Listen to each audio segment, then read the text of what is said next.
দরজাটা তো খোলা। বৌদি, বৌদি,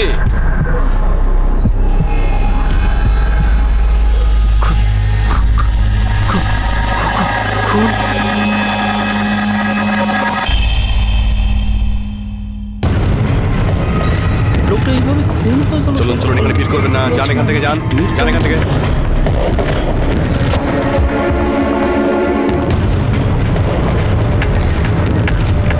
মাধব ভেতরে চেক করো, বাড়ির বাকি লোক কোথায়? রাইট স্যার, চলো।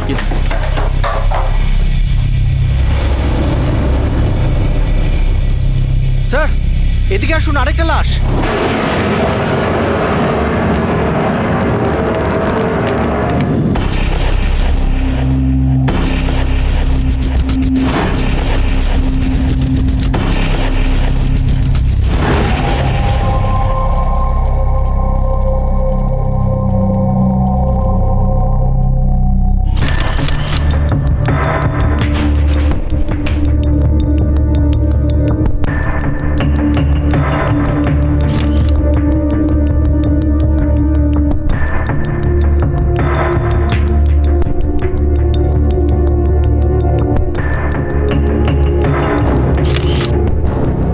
পুরো পরিবারের খুন করা হয়েছে, আর সব আঘাতই মাথায় করেছে।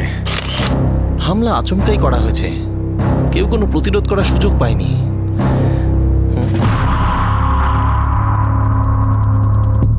মাধব স্যার, ঘরের মেন দরজা তো ভেতর থেকে বন্ধ। স্যার, প্রকাশের অফিস থেকেও তো ভেতরে আসা যায়।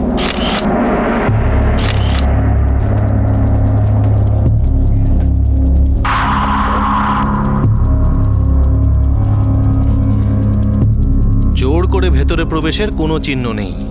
হয়তো চেনা পরিচিত কেউ, স্যার।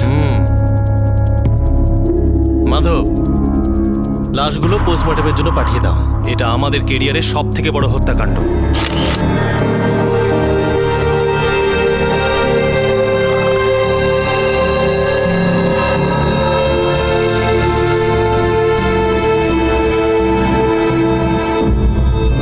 শুধু সাংবাদিক প্রকাশ শেখাবতই নয়, এমনকি ওনার গোটা পরিবারকে নৃশংসভাবে খুন করা হয়। এই ভয়ঙ্কর হত্যাকাণ্ড সেই রাতে হয় যখন শেখাবত পিডব্লিউডি ইঞ্জিনিয়ার উমেশ সিং এর ছেলের আসল অপহরণকারীদের ব্যাপারে পুলিশ কনফারেন্সে চ্যালেঞ্জ করেছিলেন। এখন প্রশ্ন এটাই উঠছিল যে আদৌ কি এই খুনগুলির ওই কিডন্যাপিং কেসের সঙ্গে কোনো সম্পর্ক ছিল নাকি নয়।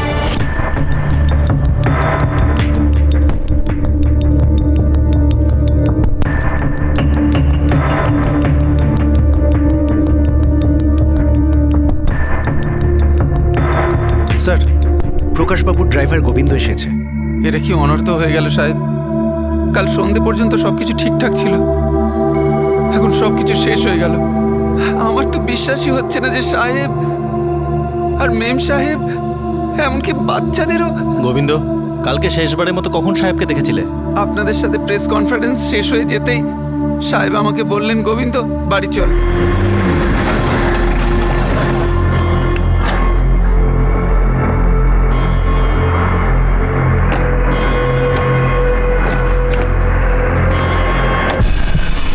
গোবিন্দ, কালকে সন্ধ্যা ঠিক কটার সময় এখান থেকে বেরিয়েছিলে? 6:30 বেজে গিয়েছিল সাহেব। প্রত্যেক দিন সন্ধ্যে 6:30 নাগাদ আমার ছুটি হয়ে যেত। মাধব, স্যার, মিস্টার প্রকাশের ফোন রেকর্ড চেক করো। গোবিন্দ, কালকে তুমি যখন এখান থেকে বেরিয়েছিলে বাড়ির বাকি লোকজন কোথায় ছিল? সবাই এখানেই ছিল সাহেব। ওই সিমরান আর কাবিয়াও এখানেই ছিল। সিমরান আর কাবিয়া মানে তো যারা পেইং গেস্ট থাকতো এখানে? হ্যাঁ সাহেব।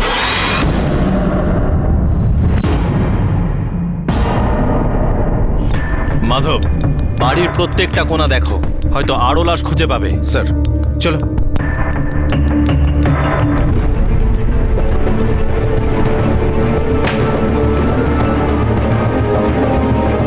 স্যার, আর কোনো লাশ নেই। মনে হয় অ্যাটাকের সময় মেয়ে দুটো বাড়িতে ছিল না। গোবিন্দ, এই দুটো মেয়ের কোনো ফোন নাম্বার আছে তোমার কাছে? না সাহেব, আমি শুধু এটুকুই জানি সাহেব যে ওদের বাড়ি ওই উমারিয়া গ্রামেতে। মাধব স্যার, একটা টিম উমারিয়া পাঠিয়ে দাও। মিস্টার প্রকাশের কোনো আত্মীয় আছে? আমাদের সাহেবের একজন ভাই আছে সাহেব, উনি ভোপালে থাকেন। ওনার একটা খবরের কাগজের এজেন্সি আছে। ওকে খবর পাঠাও, বলো আমার সাথে এসে যেন দেখা করে। সবার মাথার পিছনে আঘাত করা হয়েছে, খুবই জোরালো আঘাত। লোহার কোনো হাতিয়ার ব্যবহার করা হয়েছে। আচমকে এই হামলা করা হয়েছিল? হ্যাঁ, দেখে তো তাই মনে হচ্ছে, কারণ কোনো ধস্তাধস্তির চিহ্ন তো দেখতে পাচ্ছি না। অ্যাটাকের টাইম রাত 11টা থেকে 12টার মধ্যে। গোবিন্দ মিস্টার প্রকাশকে বাড়িতে ড্রপ করেছিল 6টা নাগাদ। তার মানে মিস্টার প্রকাশের বাড়িতে পৌঁছানোর 5-6 ঘন্টা বাদেই আক্রমণ হয়েছে। মেবি। তার মানে গোবিন্দই শেষ মানুষ যে এদেরকে জীবন্ত দেখেছিল, অফকোর্স হত্যাকারীদের ছাড়া। স্যার, সিমরান আর কাবিয়ার খোঁজ পাওয়া গেছে। 1 ঘন্টার মধ্যে পুলিশ স্টেশনে আসছে। Good job Madhav.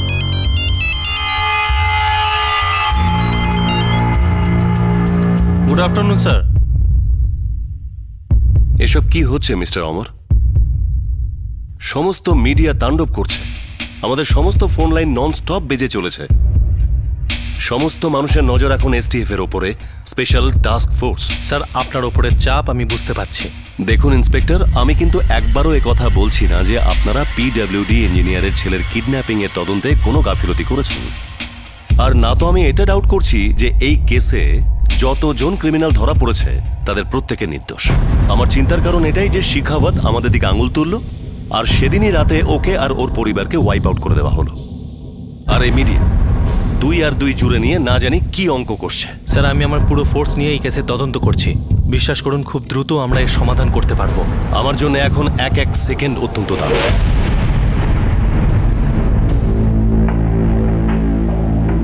স্যার, আমরা কাল সন্ধ্যে 7টার সময় প্রকাশ আঙ্কেলের বাড়ি থেকে বেরিয়ে গেছিলাম।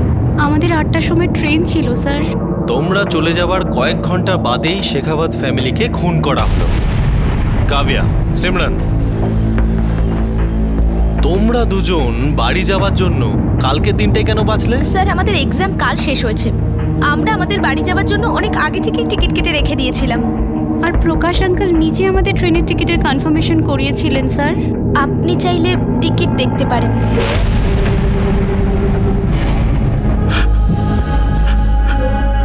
দিলীপ, তোমার ভাই আর তার পুরো পরিবারকে খুন করা হয়েছে, পুরো বাড়ি তছনছ করা হয়েছে। আমরা চাই যে তুমি গিয়ে আইডেন্টিফাই করো যে কি কি জিনিস চুরি হয়েছে। ইন্সপেক্টর সাহেব, আমি এখন বাড়ি থেকেই আসছি।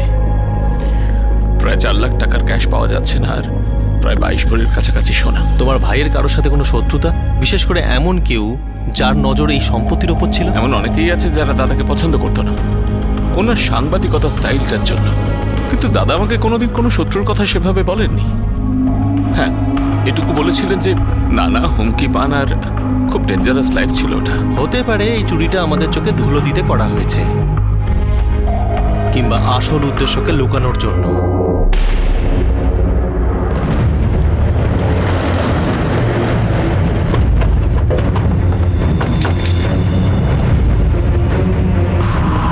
প্রকাশ ইল্লিগাল মাইনিং গুন্ডাদের সাথে ঝামেলায় জড়িয়েছিল, আর এর মধ্যে বেশ কিছু কেস ডাইরেক্ট আমার ডিপার্টমেন্টের আন্ডারে ছিল। প্রকাশ শেখাওয়াত আপনাকে হুমকির ব্যাপারে কখনো কিছু বলেছিল?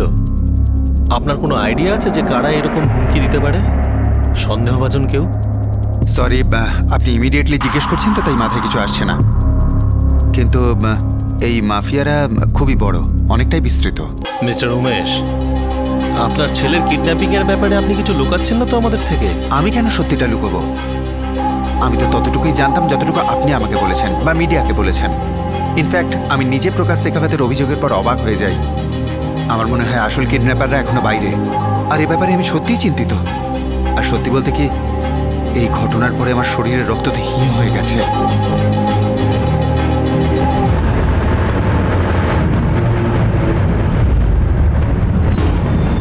যারা গ্রেপ্তার হয়েছে তারা কি আসল অপরাধী? আমার ডাউট আছে স্যার। স্যার, এসটিএফ খুব তাড়াতাড়ি সো-কল্ড কিডন্যাপারদের কথা মেনে নিল। আর ভুলবেন না, এই কেসে একবার আমার বিরুদ্ধেও অভিযোগ উঠেছিল। কেন রিয়াজি স্যার? প্রকাশ শেখাবত আর তার পরিবারের খুন হওয়ায় মিডিয়া প্রায় আগুন জ্বালিয়ে দিয়েছিল।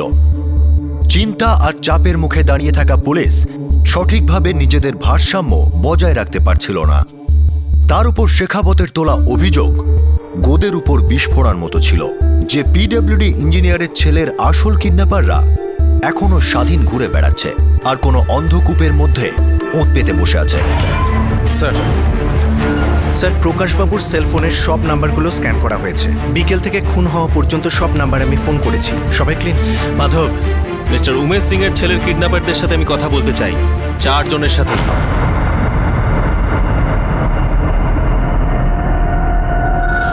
কিডন্যাপিং এর টাকা কোথা থেকে জোগাড় হয়েছিল?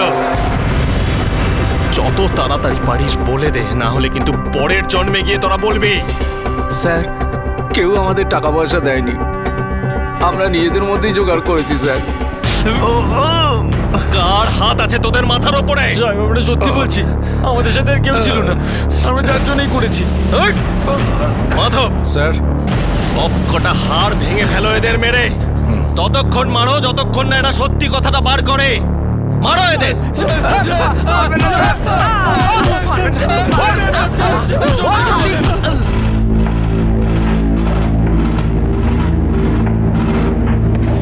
স্যার, ওদের মুখ থেকে কথা বের করার অনেক চেষ্টা করলাম, নতুন কিছু পেলাম না। স্যার, মনে হয় প্রকাশবাবু প্রেস কনফারেন্সে যে স্টেটমেন্ট দিয়েছিলেন সেটাকে আমরা একটু বেশি গুরুত্ব দিচ্ছি। পুরো তদন্ত সেটাকে মাথায় রেখেই করছি আমরা। হতে পারে এই খুনটা প্রকাশবাবুর কোনো অ্যাক্টিভিটিস বা কিডন্যাপিংয়ের সাথে জড়িত নয়, একটা পরিষ্কার ডাকাতির কেস।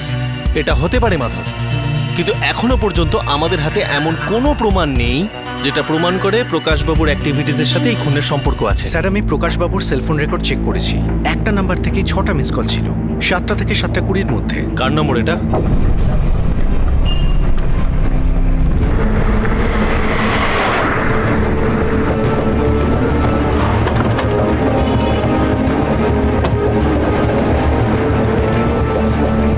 তুমি রঘুবীর তিওয়ারি? হ্যাঁ, আমার নামই রঘুবীর তিওয়ারি। কি হয়েছে বলুন? 2808543210 তোমার নাম্বার? না স্যার, আমার নম্বর তো 2896325018। 2808543210 এই নম্বরে সিম কার্ড তোমার নামে রেজিস্টার্ড। এই দেখো। আর তুমি এই নাম্বার থেকে প্রকাশবাবুকে একটা নয় 6টা মিসড কল দিয়েছো। 6টা মিস কল এই নাম্বার থেকে? 280854। হ্যাঁ হ্যাঁ হ্যাঁ স্যার, মনে পড়ে গেছে। সাহেব সাহেব এই নম্বরটা আমি নিয়েছিলাম, কিন্তু আমার বোনের জন্য নিয়েছিলাম সাহেব। বোনের নাম আর ঠিকানা? সাহেব, ওর নাম সবিতা, এই উমারিয়া গ্রামেই থাকে। কিন্তু ব্যাপারটা কি সাহেব?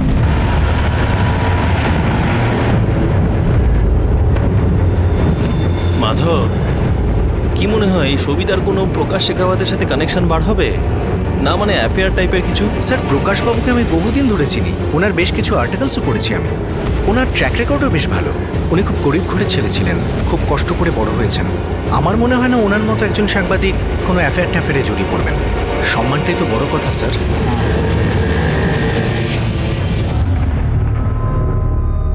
সন্ধ্যা 7টা 7:30টার মধ্যে 6টা মিসড কল। ও স্যার, আমি করেছিলাম। কেন করেছিলে? একটা অসুবিধা ছিল, যে ব্যাপারে শেখাওয়াত স্যারের সাথে আমি কথা বলতে চাইছিলাম। এমন কি অসুবিধা ছিল আপনার? আমরা একটু শুনি। স্যার, আমার একজন প্রতিবেশী আছে, ও জবরদস্তি আমার জমি দখল করে নিয়েছে। আমার সাহায্যের দরকার ছিল। এখানকার এক পার্টি কর্মচারী আমায় শেখাওয়াত বাবুর নম্বর দিয়েছিল, আর উনি বলেছিলেন যে শেখাওয়াত বাবু অনেক বড় সাংবাদিক, অনেক পরিচিতি আছে, আর সাধারণ মানুষকে সাহায্যও করেন। ব্যাস, আমি তো এই জন্যই ফোন করেছিলাম। আরও একবার ডেড এন্ড। প্রকাশ শেখাবত আর তার পরিবারের খুন স্পেশাল টাস্ক ফোর্সের ঘুম কেড়ে নিয়েছিল। একদিকে প্রেস আর ইলেকট্রনিক মিডিয়া সিবিআই তদন্তের দাবি করছিল, এটা বলে যে এই হত্যাকাণ্ডের পিছনে কোনো বিশাল বড় কনস্পিরেসি আছে। আর অন্যদিকে স্পেশাল টাস্ক ফোর্স মাটি খুঁড়ে সূত্র বের করছিল, কিন্তু প্রতিটা সূত্রই নিভে যাওয়া বাতির মতো মনে হচ্ছিল। আমরা একটাও সূত্র ছাড়ছি না, এই কেসটার উপর বিশেষভাবে জোর দিয়েছি। What is the result inspector? 0? I am sorry to say, it's a big 0। Sir, আমার সন্দেহ হচ্ছে যে এটা চুরিরই কেস। এটা কাকতালীয় যে চুরি আর মার্ডার আমাদের প্রেস কনফারেন্সের কিছু পরেই ঘটে। যেহেতু মিস্টার প্রকাশ মাইনিং মাফিয়াদের সাথে লড়াই করছিলেন, তাই এই কেসকে এমন রং দেওয়া হচ্ছে যেটা আদপেই নয়। দেখুন ইন্সপেক্টর অমর, আপনি যা বলছেন আমি তাকে সত্যি মেনে নিচ্ছি। তাহলে আপনি ওই চোরদের কাছে, ওই অপরাধীদের কাছে পৌঁছতে পারলেন না কেন? মনে রাখবেন, এই কেসটা পুরো স্টেট আর পুলিশ ডিপার্টমেন্টের সম্মানের প্রশ্ন হয়ে দাঁড়িয়েছে। আপনার যা হেল্প লাগবে আমি করব, কিন্তু আমি এই কেসের ফাইলটা বন্ধ দেখতে চাই, আর সেটাও তাড়াতাড়ি। ইয়েস স্যার, এই ফাইল অবশ্যই বন্ধ হবে।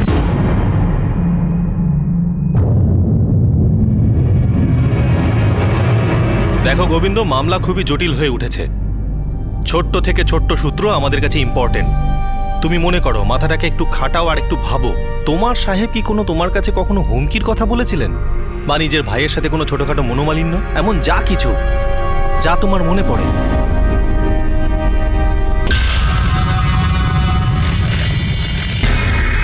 না সাহেব, না।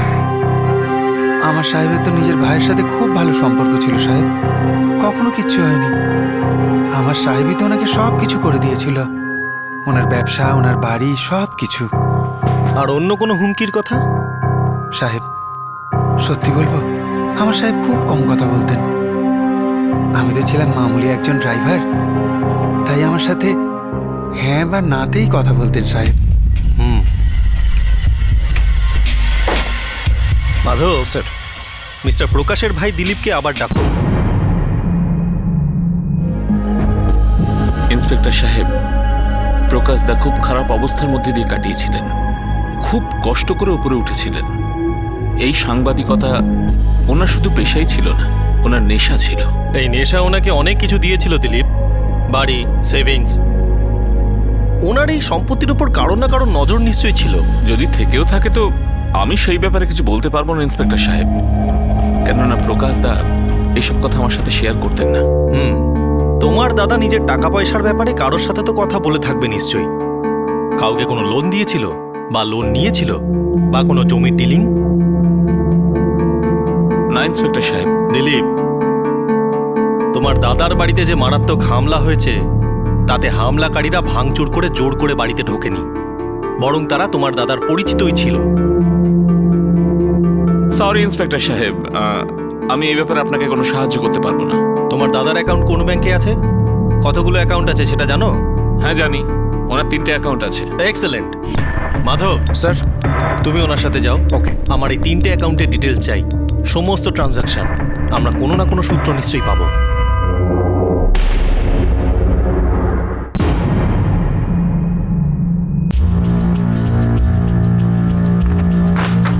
প্রকাশবাবুর 3টে অ্যাকাউন্টের গত 1 বছরের স্টেটমেন্ট, তাই তো? Yes sir. তুমি এই 3টে অ্যাকাউন্টের ব্যাপারেই জানতে? হ্যাঁ ইন্সপেক্টর সাহেব। ভালো করে চেক করো, হয়তো কোনো সূত্র পেতে পারো।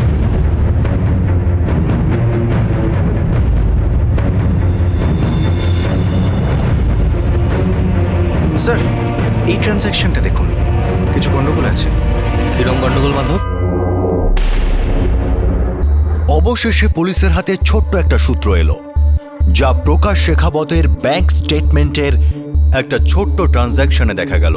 কিন্তু এই কেস অনুযায়ী এই সূত্রটি স্পেশাল টাস্ক ফোর্সের কাছে সবচেয়ে স্পেশাল সূত্র হিসাবে প্রমাণিত হলো। স্যার, 28শে ফেব্রুয়ারি প্রকাশবাবুর ফ্যামিলিকে খুন করা হয়, রাইট স্যার? রাইট। স্যার, এই দেখুন, 2রা মার্চ ওনার এটিএম দিয়ে 25,000 টাকা তোলা হয়। তার মানে এটিএম কার্ড কেউ হাতে পেয়েছে, আর পিন নাম্বারও। তার মানে ওই ব্যক্তি ফ্যামিলির খুব ঘনিষ্ঠ, কারণ এমনিতে তো কেউ কাউকে পিন নাম্বার জানায় না। এটিএম এর ব্রাঞ্চ কোনটা? Umaria main branch. ট্রানজাকশনের সময় বিকেল 4:30। Excellent job Madhab. এবার যদি এই ব্যাংকের কাছ থেকে আমরা সিসিটিভি ফুটেজ পেয়ে যাই, তাহলে বুঝবে তদন্ত একেবারে শেষ পর্যায়ে।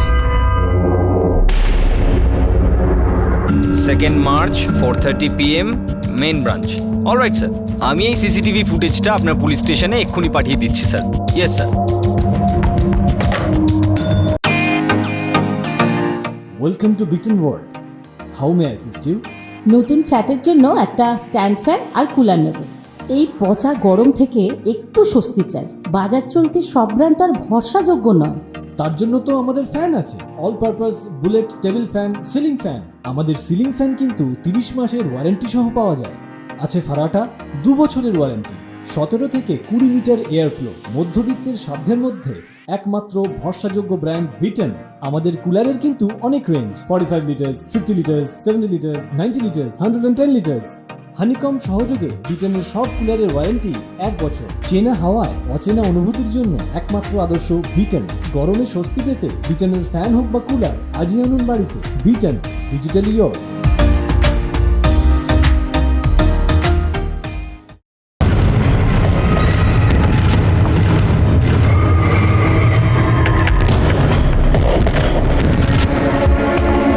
এই হলো আমাদের টার্গেট, যে টুপি আর চশমার আড়ালে নিজেকে গোপন করছে। এর ওপরেই আমাদের কাজ করতে হবে মাধব। এই চশমা ও টুপির পিছনের মুখটাকে আমাদের সামনে বার করে আনতে হবে। অনেক অপেক্ষা করেছি মুখটাকে দেখার জন্য। ব্যাস, ব্যাটাকে একবার হাতে পেলে হয়। স্যার, আমাদের কাছে এমন একটা সফটওয়্যার আছে যার সাহায্যে আমরা এই টুপি আর এই চশমা দুটোই ছবির থেকে আলাদা করতে পারি। আর তারপর আপনি হয়তো এই চেহারাটা চিনেও ফেলতে পারেন। কত সময় লাগবে? স্যার, আগে শুরু তো করি। Sir, just give me few minutes please.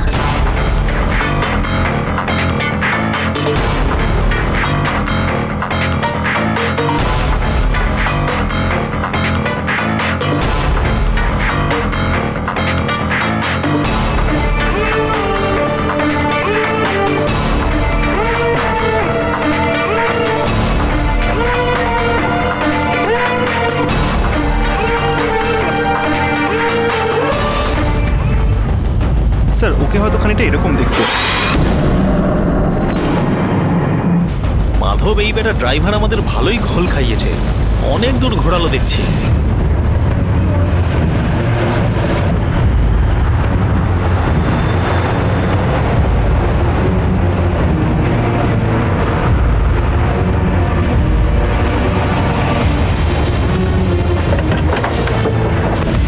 Sir, এটাই গোবিন্দর বাড়ি। ফোন বন্ধ বলছে স্যার। মাধব, ওকে পালাতে দেওয়া যাবে না, কোনোভাবেই যেন পালাতে না পারে। আরে দাদা, দাদা একটু শুনুন এদিকে। হ্যাঁ সাহেব। এখানে যে গোবিন্দ থাকে ও কোথায় আছে? সাহেব, ও সকাল সকাল নিজের পরিবারকে নিয়ে চলে গেছে। কোথায় চলে গেছে? ওর খুড়তুতো ভাইয়ের বিয়ে। কোথায় বিয়ে হচ্ছে? নেপালপুরে। মাধব স্যার, নেপালপুর যাবার সমস্ত বাসকে রাউন্ড আপ করো। রাস্তার পড়া সমস্ত পুলিশ স্টেশনকে খবর দাও। সাহেব, ওরা প্রাইভেট বাস নিয়ে গেছে। Private bus? হ্যাঁ সাহেব। আর সাহেব, ওর সাথে অনেক আত্মীয় স্বজনও ছিল। ঠিক আছে, ধন্যবাদ স্যার। আমি সব এক্সিট পয়েন্টগুলোকে সতর্ক করে দিচ্ছি। গুড মাধব।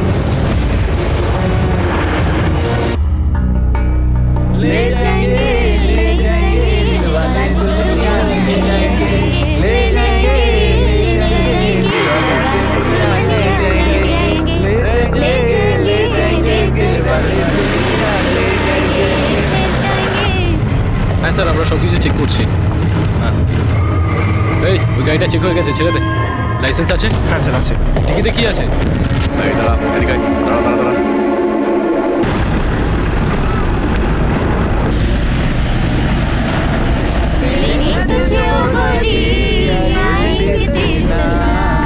হ্যাঁ স্যার, আমরা সব কটা গাড়ি চেক করছি। স্যার, একটা বাস আসছে।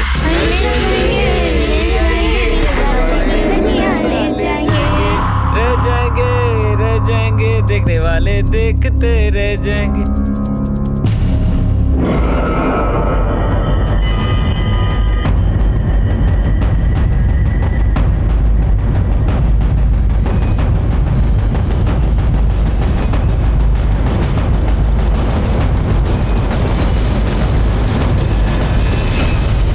কি হয়েছে সাহেব? স্যার, গোবিন্দ ধরা পড়েছে। নেপালপুরের এন্ট্রি পয়েন্টে আমাদের প্যাট্রোলিং টিম ওকে ধরে ফেলেছে। গুড।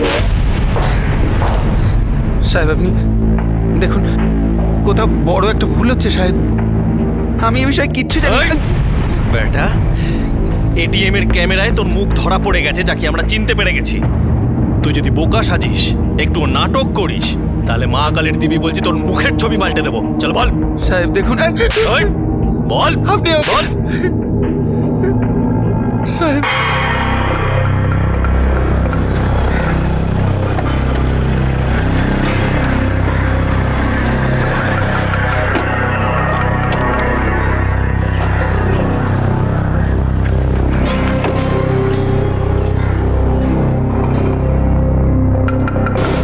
ম্যাম সাহেব, সাহেবের টিফিন। গোবিন্দ কিছু বলবে? হ্যাঁ ম্যাডাম, মানে যদি আপনার আপত্তি না থাকে তো আজ রাত্রে সাহেবের অফিসে শুতে পারি আমি। কাল সকালে এক আত্মীয়কে আনতে ভোপাল স্টেশনে যেতে হবে। কি যে বলো গোবিন্দ, এতে অসুবিধার কি আছে? তুমি তো বাড়িরই লোক। হলে মাদুর রাখা আছে, নিয়ে নাও। আচ্ছা ম্যাম সাহেব। আমি সাহেবের বাড়িতে চুরি করার প্ল্যান করেছিলাম। মালিকের বাড়িতে কেন চুরি করতে চাইছিলে? তাও সেই বাড়ির যার কিনা তুই এতদিন সেবা করেছিলি। সেবা তো প্রচুর করেছি সাহেব, কিন্তু লাভ বেশি হয়নি। টাকার বড় অভাব চলছিল সাহেব। দেনার দায় ডুবে যাচ্ছিলাম। খুড়তুতো ভাইয়ের বিয়ে ছিল, ওকেও টাকা দেবার ছিল। সেই জন্য আমি চুরিটা করি। অনেক দিন আগে থেকেই এর প্রস্তুতিটা শুরু করেছিলাম আমি।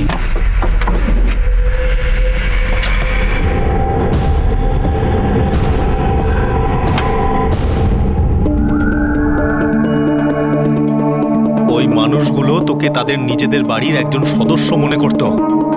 নির্দোষ স্বামী স্ত্রী, নির্দোষ দুটো বাচ্চা।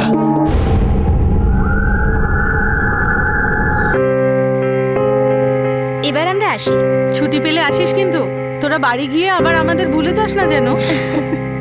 তোমাদের ছাড়া বড় একা একা লাগবে।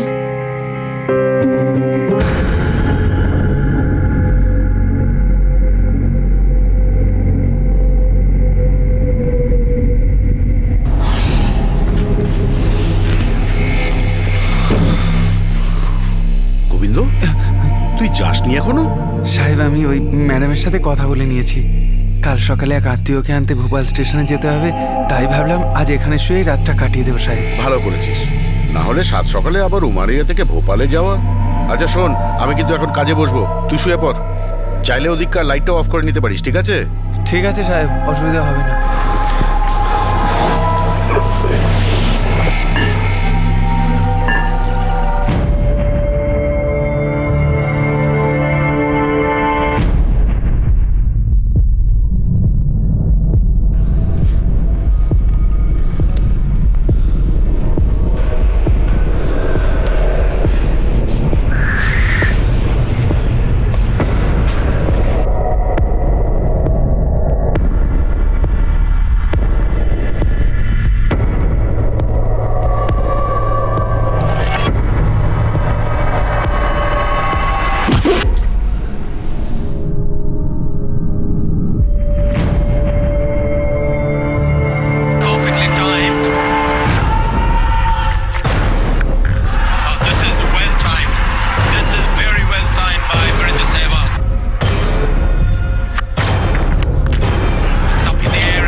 অনেক বছর ধরে এই পরিবারের জন্য কাজ করেছিলাম সাহেব। হাতের মুঠোর মধ্যে ছিল সব। ঘরের প্রতিটা কোণা চেনা ছিল আমার। আমি জানতাম কোথায় কি রাখা আছে। চুরির মাল কোথায়? আর ওই স্প্যানারটাই বা কোথায়, যা দিয়ে তুই খুন করেছিলি?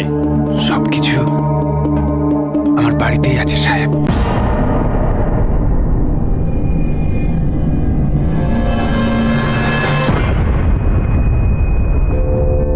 স্যার, আমরা চুরির মাল উদ্ধার করতে পেরেছি, বিশেষ করে গয়না। ক্যাশ অনেকটাই গোবিন্দ খরচা করে ফেলেছিল। আর ওই মার্ডার ওয়েপন? স্যার, আমরা একটা স্প্যানার রিকভার করেছি। সুপার ইন্সপেক্টর, এটা একটা খুব জটিল কেস ছিল। প্রচুর প্রেশার ছিল, প্রচুর হতাশা ছিল, কিন্তু আপনি আর আপনার টিম খুব সুন্দর ক্র্যাক করেছেন। এই কেসটার ফাইল ক্লোজ করেছেন আপনি। Good job inspector Amar Saxena. All the best. Thank you sir. Prakash Shekhawat আর তার পুরো পরিবারের খুন একজন চাকরের লোভের পরিণতি ছিল। প্রকাশ শেখাবতের ড্রাইভার গোবিন্দ, যার না তো পিডব্লিউডি ইঞ্জিনিয়ারের ছেলের অপহরণের সঙ্গে কোনো যোগ ছিল, না তো মাইনিং মাফিয়াদের সঙ্গে কোনো লিঙ্কস। ওর সম্পর্ক শুধু ছিল নিজের মালিকের ফিনান্সিয়াল ডিটেইলের সঙ্গে, যা বহুদিন ধরে ও পেতে চাইছিল। ওর মাথায় এই কথাটা বসে গিয়েছিল যে প্রকাশ শেখাবতের সম্পত্তি দখল করে ও নিজের জীবন আরামে কাটাতে পারবে। খুব বুদ্ধি খাটিয়ে ও সেই মুহূর্তের জন্য অপেক্ষা করছিল যখন ওকে সন্দেহ করার কোনো কারণই না থাকে। ও এমন সময় শেখাবত পরিবারের উপর আক্রমণ করল যখন ও জানত যে তদন্ত যে কোনো দিকে মোড় নিতে পারে। কিন্তু আরও একবার পুলিশ এই চালাক আর নৃশংস খুনির থেকে এক ধাপে এগিয়ে গেল। গোবিন্দ কোনোদিন স্বপ্নেও ভাবতে পারেনি যে পুলিশ সূত্রের জন্য যে কোনো স্থানে পৌঁছতে পারে, যা অবশেষে তারা একটা এটিএম ট্রানজ্যাকশন থেকে পেয়ে যায়। এই কেসে স্পেশাল টাস্ক ফোর্সের টিমকে তাদের অসাধারণ পারফরমেন্সের জন্য মধ্যপ্রদেশ সরকার পুরস্কারের কথা ঘোষণা করে। কিন্তু কিছু রহস্যময় প্রশ্ন এখনো মাঝে মাঝে উঁকি দিচ্ছিল। পিডব্লিউডি ইঞ্জিনিয়ারের ছেলের অপহরণ কাণ্ডে প্রকাশ শেখাবতকে বদনাম করার চক্রান্ত কে করেছিল? প্রকাশ শেখাবত এই কিডন্যাপিং কেসের তদন্ত নিয়ে এতটা অসন্তুষ্ট কেন ছিলেন? মিডিয়ার একটা অংশ এখনো এই কথাটা বিশ্বাস করে যে অনেক বড় একটা কনস্পিরেসি ইনভলভ আছে এই কেসটায়। ওনাদের বক্তব্য হলো যে পিডব্লিউডি ইঞ্জিনিয়ারের ছেলের অপহরণ কাণ্ড আর প্রকাশ শেখাবতের পরিবারের খুনের কেসের মধ্যে পুলিশের তদন্ত একদম সঠিক ছিল না, সন্দেহজনক ছিল। ওনারা একটা উচ্চ পর্যায়ের তদন্ত দাবি করছেন। আপনাদের সাথে আবার দেখা হবে, ততক্ষণ সব সময়ের জন্য নিজের খেয়াল রাখুন, সুরক্ষিত থাকুন। জয় হিন্দ।